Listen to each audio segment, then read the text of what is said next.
Assalamualaikum and welcome to Industrial Automation Lab. In our previous lab, we have discussed about latch circuit and some basic programming about PLC.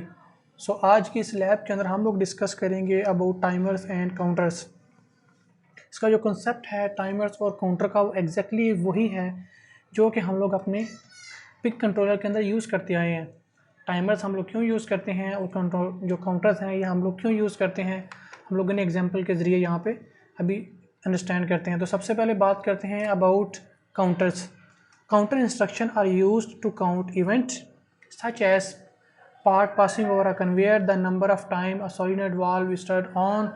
Counter must have two values, the present value and the accumulated value.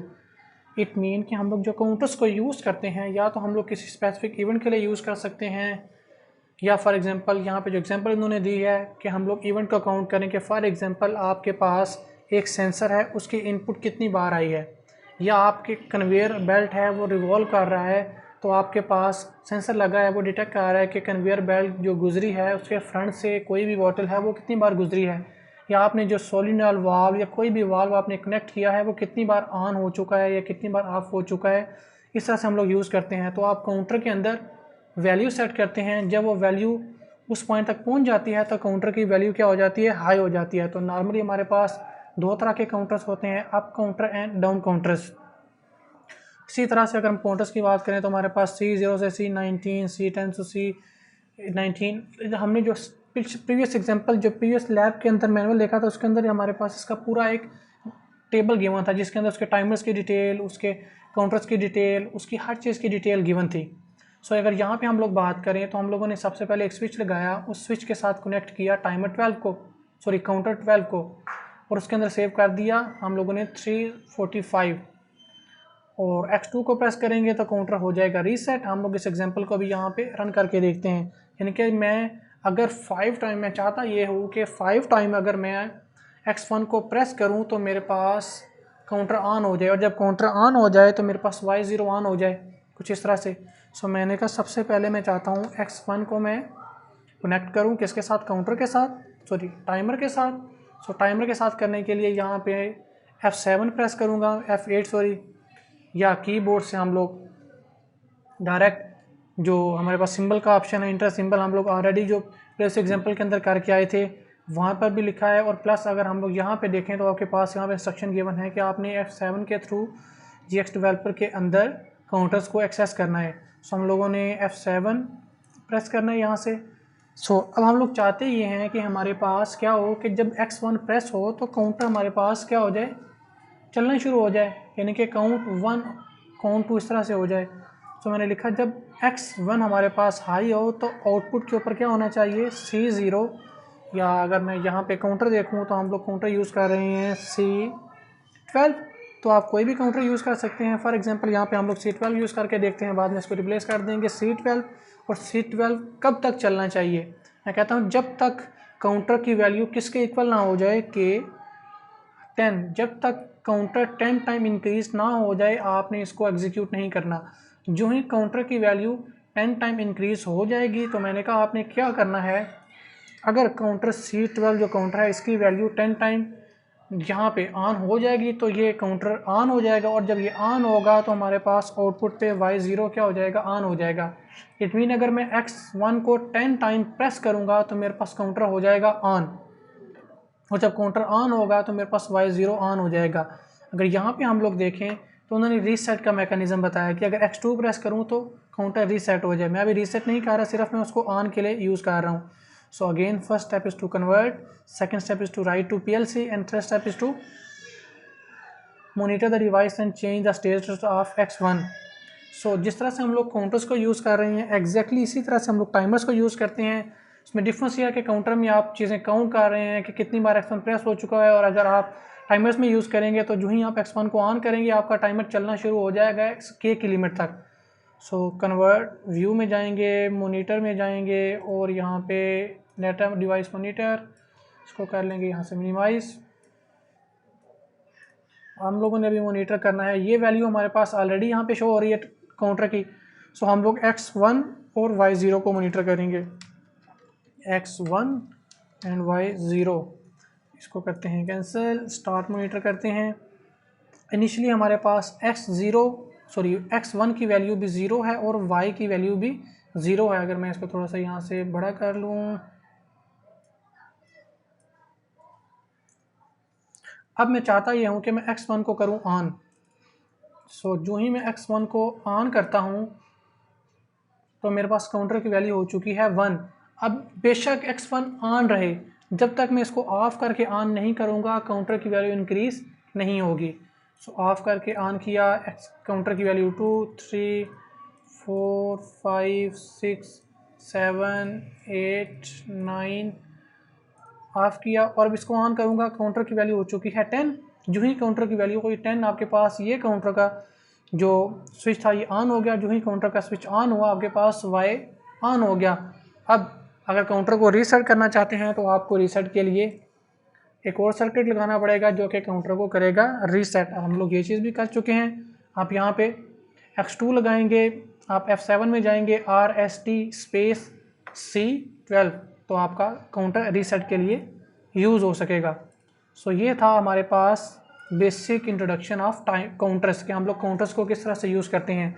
हमारे पास C0 से C15 तक जो है ये up counter है 16, और C16 से लेकर C31 तक हमारे पास लैच्ड काउंटर है। अब ये लैच काउंटर क्या होता है कि जिसको आप एक बार ऑन कर देंगे। अब देखें जनरल काउंटर क्या है कि मैं काउंटर को प्रेस करता हूँ, ऑन करता हूँ, वो ऑन हो जाता है, फिर प्रेस करता हूँ वो ऑफ हो जाता है, यानी कि अपनी स्टेट को मेंटेन रखता है। यही मैं चाहता हूँ कि वो काउंटर चलता रहे, लैचिंग करे, तो उसको हम लोग बोलते हैं लैच काउंटर। सो आप इनको भी स्टडी कर सकते हैं। जनरल काउंटर्स की डिटेल यहाँ पे ऑलरेडी गिवन है। हम लोगों ने इस एग्जाम्पल को रन करके देख लिया। हमने इस एग्जाम्पल को भी रन करके देख लिया कि हम लोग x1 है उसको प्रेस कर रहे हैं, जब तक उसकी वैल्यू 10 नहीं हो जाती y1 ऑन नहीं होगा। ये हमारे पास बेसिक ऑपरेशन आ गया कि मैं चाहता हूँ कि 3 टाइम बटन प्रेस हो तो आपके पास कोई चीज़ ऑन हो। इस तरह से आपके पास ये सारा बेसिक मैकेनिज़्म है।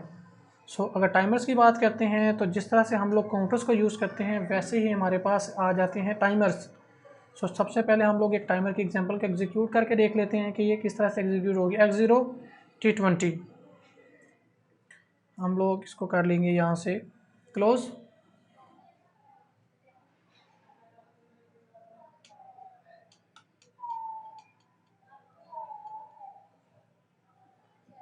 और यहाँ से हम लोग न्यू प्रोजेक्ट बना लेंगे, प्रीवियस वाले को कर लेंगे डिलीट। F5 X1 अब हम लोगों ने लगाना है टाइमर। तो टाइमर के लिए हमारे पास क्या चीज़ है, अगेन F7, काउंटर के लिए भी F7 और टाइमर के लिए भी F7। सो अगेन मैं अपने कीबोर्ड से F7 प्रेस करूँगा। टाइमर यूज़ करना चाहता हूँ मैं T20, आप T1 T2 T3 कोई भी यूज़ कर सकते हैं। सो T20 जब ओके करूँगा तो मुझसे पूछेगा कि टाइमर कितनी वैल्यू के लिए चलेगा। तो यहाँ पे मैं कहूँगा स्पेस के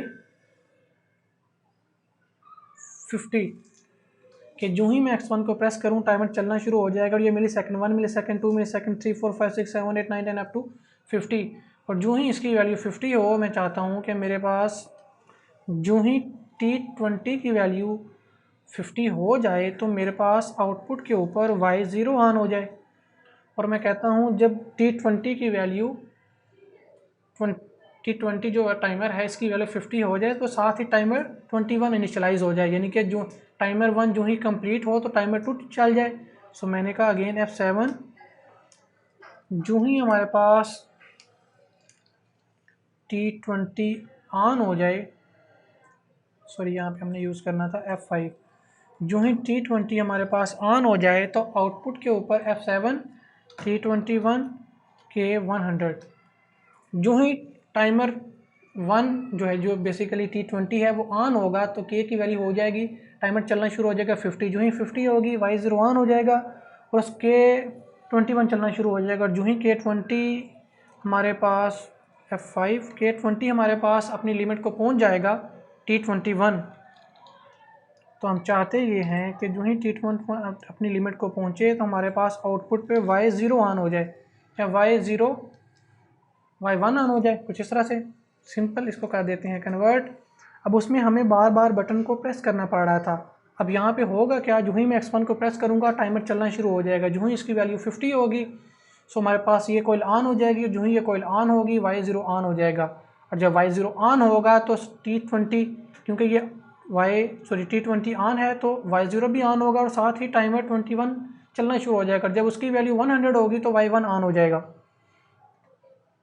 सो हम लोग जाएंगे online monitor and entry device monitor and scroll करेंगे इसको समथिंग लाइक दिस। हमें टाइमर्स की वैल्यू नहीं करनी बल्कि X और Y0 Y1, X1 Y0 Y1, that's it. इसको करते हैं क्लोज और अब हम लोग स्टार्ट मॉनिटर करेंगे और सबसे पहले X1, जो ही मैं X1 को करूँगा ऑन, टाइमर मेरे पास चलना शुरू हो जाएगा। 1 2 3 4 5 मिली सेकेंड, देखें यहाँ पे स्टेटस आ रहा है 100 मिली सेकेंड के हिसाब से टाइमर चल रहा है। जो ही टाइमर की वैल्यू 50 हुई Y ऑन हो गया और साथ ही टाइमर 2 चलना शुरू हो गया, और जो ही टाइमर 21 चलना शुरू हुआ तो हमारे पास जब इसकी वैल्यू रीच करेगी 100 को तो मेरे पास Y1 हो गया ऑन।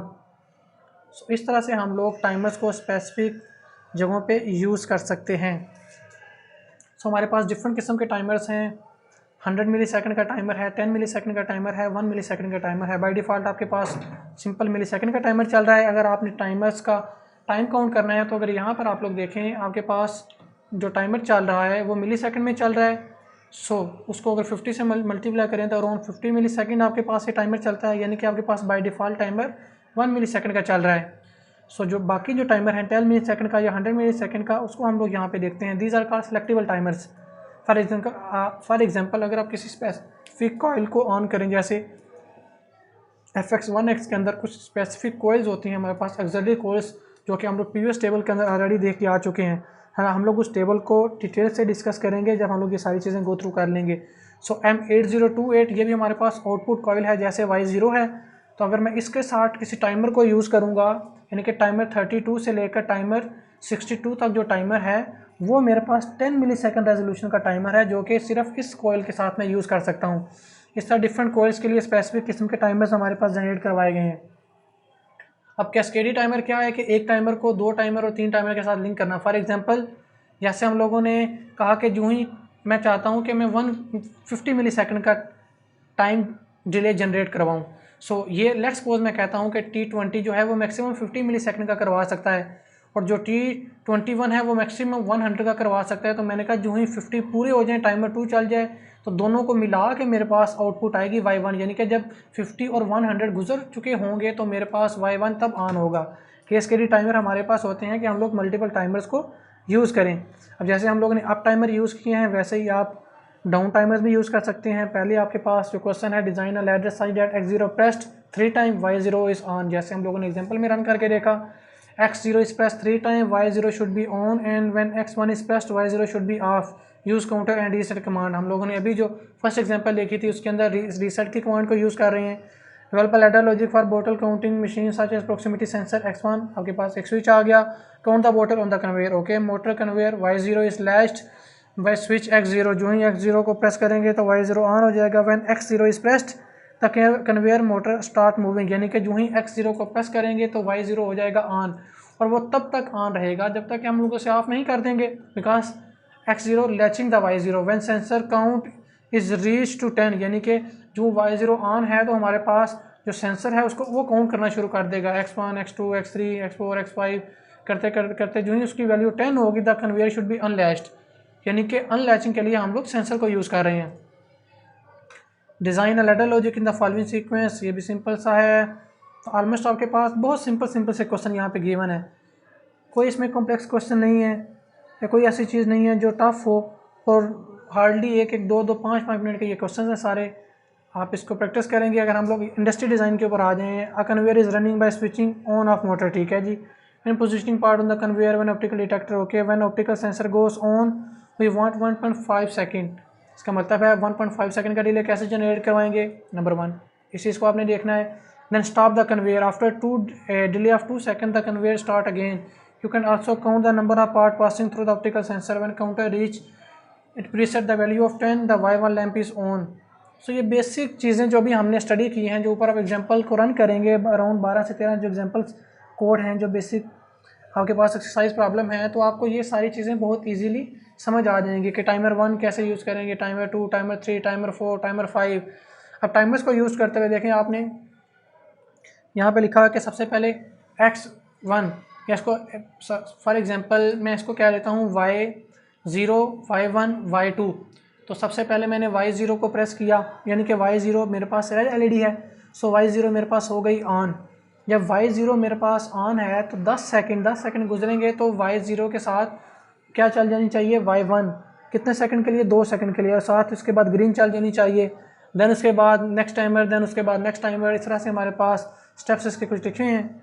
सो ये बेसिक स्टेप्स हैं आपके पास। अगेन ये भी सेंसर बेसिक से आपके पास एग्जांपल गिवन है। तो ये कुछ आपके टास्क हैं। सो इसमें जो आपकी लैब की जो एवैल्यूएशन है वो है टास्क कंप्लीशन जो आप कर रहे हैं। अगर आप ट्रबल शूटिंग करते हैं तो उसके आपके पास मार्क्स हैं, और लेआउट बेसिकली जो आप लैब रिपोर्ट जो सबमिट कर रहे हैं उसके मार्क्स हैं, और जो आप इन चीज़ों को डिटेक्ट करेंगे यानी कि जो इंडस्ट्रियल प्रॉब्लम है इसको जो सॉल्व करेंगे तो इसके आपके पास लेआउट की जगह मार्क्स आ जाएंगे। तो ये कुछ बेसिक प्रॉब्लम थी अबाउट टाइमर्स एंड काउंटर्स के। इसमें कोई ऐसी कॉम्प्लेक्स चीज़ हम लोगों ने अभी तक डिस्कस नहीं की जो कि बहुत ज़्यादा मुश्किल हो। मैंने एक एग्जांपल आपको 2 एग्जांपल रन करके दिखाई, इसीलिए आप कोई भी टाइमर यूज़ कर सकते हैं। अगर मैं यहाँ पर आऊँ, जैसे मैंने T20 यूज़ किया, आप T1 यूज़ करें, T2 यूज़ करें, T5 यूज़ करें। जो प्रीवियस एग्जांपल के अंदर हम लोगों ने, मैं ज़रा उसको भी एक बार ओपन करके दिखा दूँ आपको। That is timers, relay latching and unlatching. So ये हमारे पास इसके PLC का टेबल है। इस टेबल में हमारे पास ये ऑक्सिलरी रिलेज हैं जिनकी अभी हम लोग बात कर रहे थे, एम कोइल्स की, जो स्पेशल कोइल्स थी। जैसे हम अभी M3080 या M5080 भी हमने बात की थी। तो ये हमारे पास टाइमर्स हैं। 10 मिली सेकेंड का टाइमर है, T0 से T5, T32 से T63 रेंज इसकी ये है। और ये इसमें 1 पॉइंट है, 31 पॉइंट है, 63 पॉइंट है। फिर ये काउंटर्स हैं, लैच काउंटर्स हैं, फिर हाई स्पीड काउंटर्स हैं। सो इस टेबल को आपने ज़रा डिटेल से स्टडी करना है। हम लोगों ने इसके अंदर काफ़ी ज़्यादा ऑलमोस्ट सारी चीज़ें डिस्कस कर ली हैं। सो होप सो कि आपको ये सारी चीज़ें समझ आ जाएंगी। So if you have any Curie you can ask me on live session. इंशाल्लाह अपने लाइव सेशन में हम लोग आपकी सारी क्यूरीज़ को रिजॉल्व करेंगे, और तब तक मैं इसका नेक्स्ट लेक्चर भी अपलोड कर दूँगा। सो मिलते हैं अपनी नेक्स्ट लैब के अंदर, तब तक के लिए अल्लाह हाफिज़।